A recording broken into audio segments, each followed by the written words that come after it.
ഉണ്ണിക്ക് എന്റെ ജീവനായിരുന്നു. എനിക്കുണ്ണിയെയും.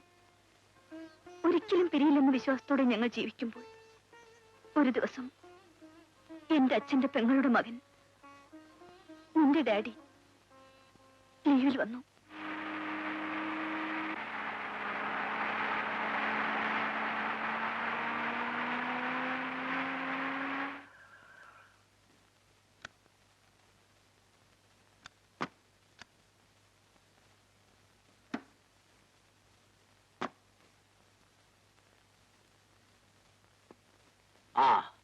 എടാ നാരായണ, ഈ പെട്ടി എടുത്താത്തോണ്ടു. രാവിലെ കാണാതായപ്പോ നീ ഇന്ന് വരില്ല എന്ന് കരുതി. വണ്ടി 3 മണിക്കൂർ ലേറ്റ് ആയിരുന്നു. ആഹാ, യാത്ര ദിവസമായിരുന്നു. വാ. പിന്നെ നിന്റെ ട്രാൻസ്ഫറിന്റെ കാര്യമൊക്കെ എന്താ? ഉടനെ ശരിയാവും. വിജയലക്ഷ്മി അവളകത്തുണ്ട്. ആ, നീ കുളിച്ച ഡ്രസ്സൊക്കെ ഒന്ന് മാറ്റി. ശരി.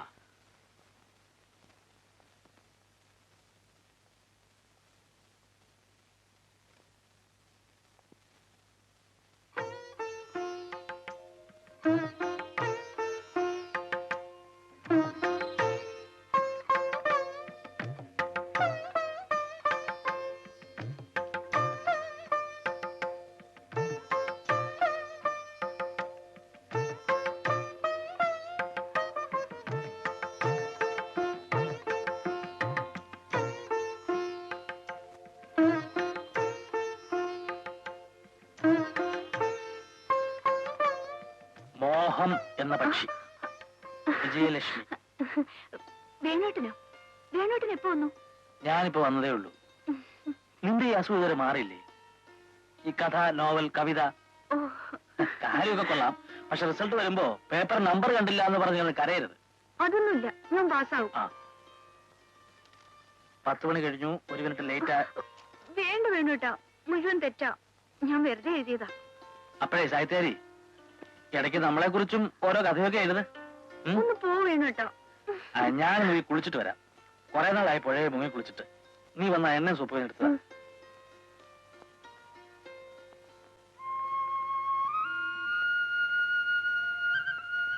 അല്ലുണ്ണി, തനിക്കൊരു ഉദ്യോഗമൊന്നും ആയില്ലേ? ഇല്ല. എന്നും ഇങ്ങനെ കവിതയും സാഹിത്യത്തോടെ നടന്നാ മതിയോ? പിന്നെന്താ വേണു പെട്ടെന്ന് പതിവില്ലാതെ ഇങ്ങോട്ട്? ഒന്നുമില്ല, ഉടനെ വരണമെന്ന് പറഞ്ഞ അമ്മാവന്റെ ഒരു കത്തുണ്ടായിരുന്നു.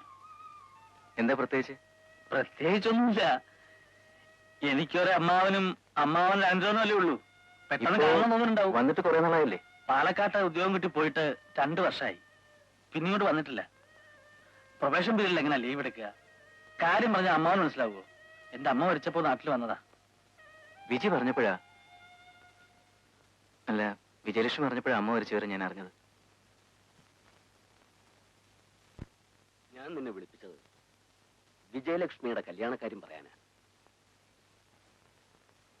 ഇത്ര പെട്ടെന്ന് ഇനി അത് നീട്ടിക്കൊണ്ടു പോകുന്നത് അത്ര ശരിയല്ല. എനിക്കാണ് ഈ വയസ്സും പ്രായമൊക്കെ ആയി വരികയല്ലേ. ചുമതലകളെല്ലാം ആവുന്നതും വേഗം തീർത്തു വയ്ക്കണം.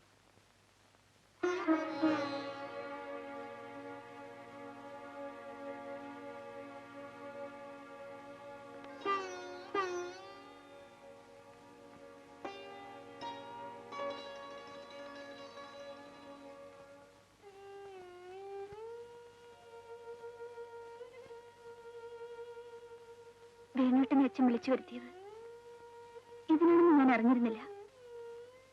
എനിക്കാകെ പേടിയാവുന്നു. ഇനിയും വൈകിയാൽ അച്ഛന്റെ പ്രകൃതം ഉണ്ണിയേട്ടനറിയാമല്ലോ. എന്ത് ചെയ്യണമെന്ന് എനിക്കൊരു രൂപം കിട്ടുന്നില്ല. ഏതായാലും വിജി ഇപ്പൊ പൊയ്ക്കോളൂ.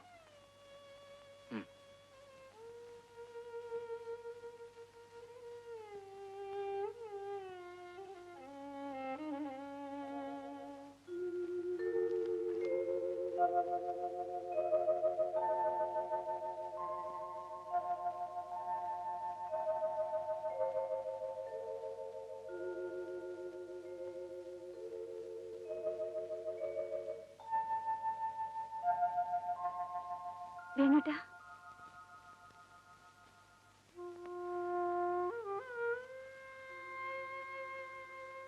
എന്താ വിജയലക്ഷ്മി? വേണോട്ടൻ എന്നെ രക്ഷിക്കണം. വേണോട്ടനല്ലാതെ മറ്റാർക്കും എന്നെ രക്ഷിക്കാനാവില്ല. നീ കാര്യം എന്താന്ന് പറയൂ. ഉണ്ണിയെ വേണോട്ടനറിയും.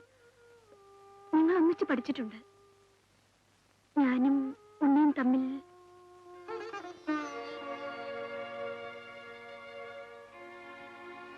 എന്താ വേണോട്ടാ ഒന്നും മിണ്ടാത്തത്?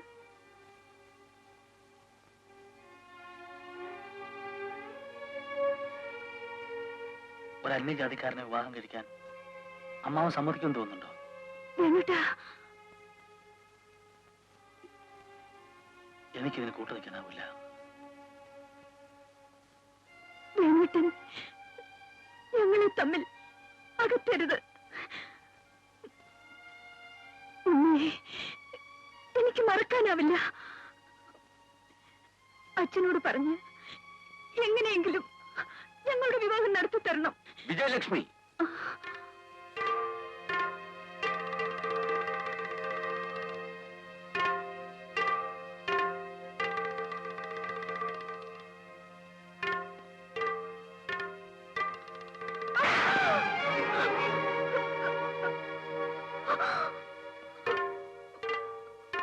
എന്റെ ശരീരത്തിൽ ജീവനുണ്ടെങ്കിൽ നിന്റെ മനസ്സിൽ ഇപ്പൊ നടക്കില്ല. മംഗലത്തറവാട്ടിലെ അടിച്ചുകളിക്കാരിയായിരുന്ന ആശാരിച്ചയുടെ മകനെ മാത്രമേ നിങ്ങൾക്ക് സ്നേഹിക്കാൻ കണ്ടുള്ളൂ അല്ലേ? ഒടിയകത്ത്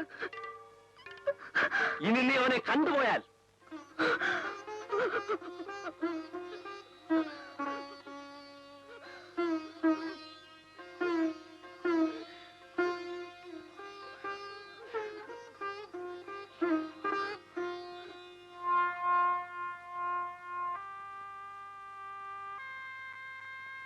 വിജയലക്ഷ്മി വിഷമിക്കണ്ട. നീ ഉണ്ണിയും തമ്മിലുള്ള വിവാഹം തന്നെ നടക്കും. നമ്മുടെ വിവാഹം നിശ്ചയിച്ച അതേ പന്തലിൽ, അതേ മുഹൂർത്തത്തിൽ. മുഹൂർത്ത സമയത്ത് ഉണ്ണിയോട് കല്യാണ പന്തലിലേക്ക് വരാൻ ഞാൻ പറഞ്ഞിട്ടുണ്ട്. അവിടെ വെച്ച് അവൻ പറയും നീയുമായി സ്നേഹത്തിലാണെന്നും ഈ വിവാഹം നടക്കാൻ പാടില്ലെന്നും. നാട്ടുകാരുടെ മുമ്പിൽ വെച്ച് അമ്മാവൻ എതിർക്കാൻ പറ്റില്ല. വിജയലക്ഷ്മി, ഞാനാ പറയുന്നത്. നിന്റെ കഴുത്തിൽ ഉണ്ണിയെ താലി കെട്ടു.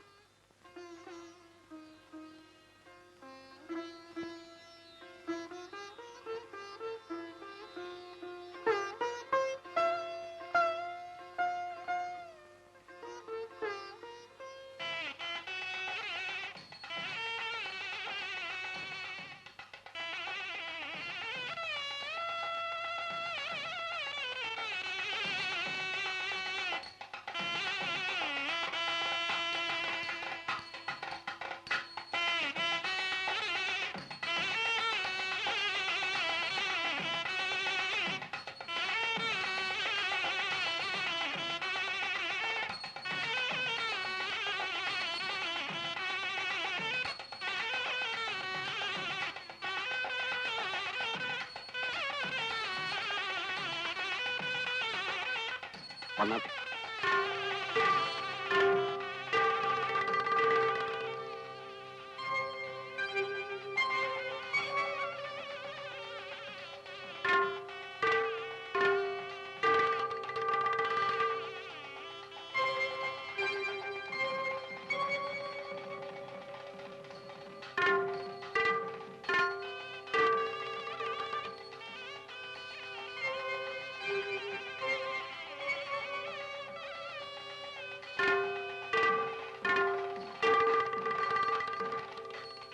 മുഹൂർത്തത്തിന് സമയമായി.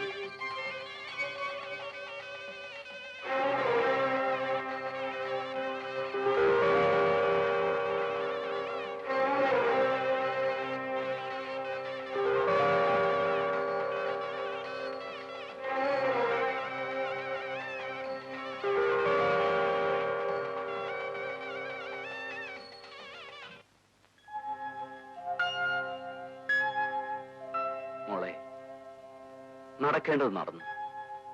ഇന്നു മുതൽ നിങ്ങളൊരു പുതിയ ജീവിതം ആരംഭിക്കുകയാണ്. കഴിഞ്ഞതെല്ലാം ചിന്തിച്ച് മനസ്സ് വിഷമിപ്പിക്കരുത്. നീയും വേണുവും സന്തോഷമായി കഴിയണമെന്നാണ് ഈ അച്ഛന്റെ ആഗ്രഹം. അമ്മാവ,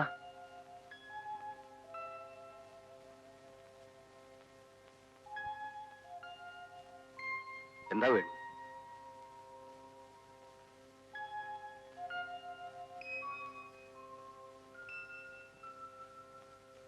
എന്താ വേണു? അമ്മവ ആകെ കുഴപ്പമെന്ന് തോന്നുന്നത്. ഉണ്ണിയുടെ ശവം കായൽ പൊത്തിട്ടുണ്ട്. പോലീസും ആളുകളൊക്കെ കൂടിയിട്ടുണ്ട്. എനിക്ക് ആകെ പേടിയാവുന്നു.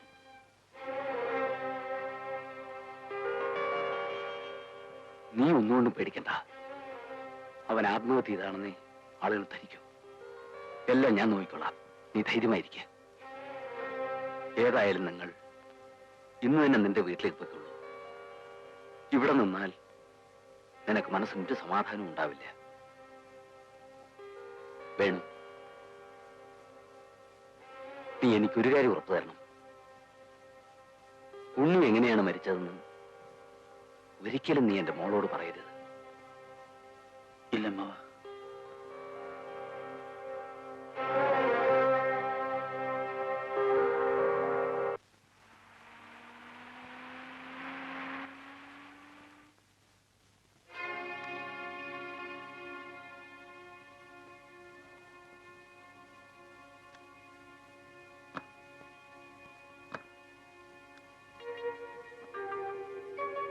ആ പെട്ടിയൊക്കെ എടുത്തത്. ഓ, വിജയലക്ഷ്മി ഇറങ്ങുന്നില്ലേ?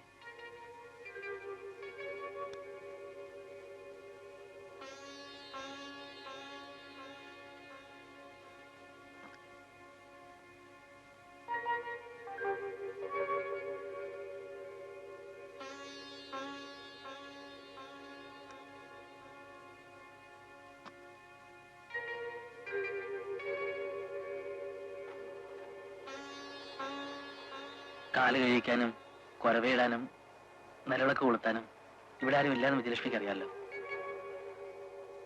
അമ്മ മരിച്ചതിന് ശേഷം പൂമുഖം തുറക്കാറേ ഇല്ല. ഞാൻ മേലെയാണ് താമസം. വരൂ.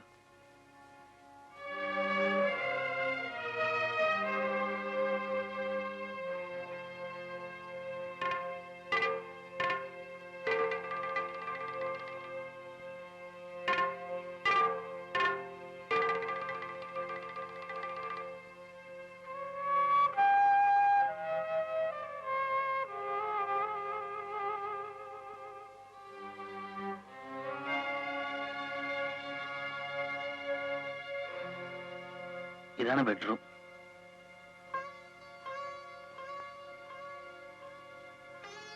വിജയലക്ഷ്മി,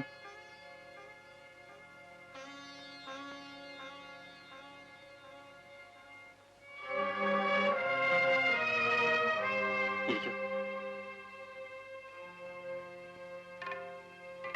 ഇരിക്കൂ. എന്നെ തുടരുത്.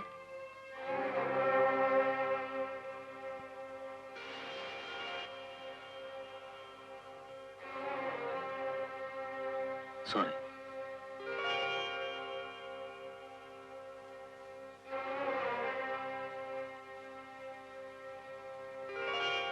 വിജയലക്ഷ്മിയുടെ മനസ്സിന് സമ്മതമില്ലാതെ ഇനി ഞാൻ തൊടില്ല.